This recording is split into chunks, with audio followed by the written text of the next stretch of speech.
আপনাদের যদি মাটির থালা আর মাটির প্রদীপ আর মাটির লক্ষ্মী ভান্ডার যদি পছন্দ হয় তাহলে লাইক কমেন্ট শেয়ার অবশ্যই করবেন,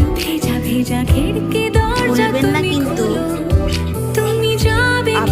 আপনাদের জন্য আমি অপেক্ষা করব।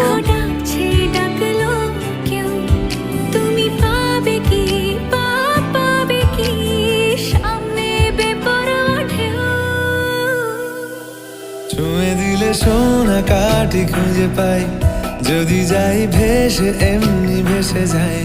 ছুঁয়ে দিলে সোনা কাঠি খুঁজে পাই, যদি যাই ভেসে এমনি ভেসে যাই।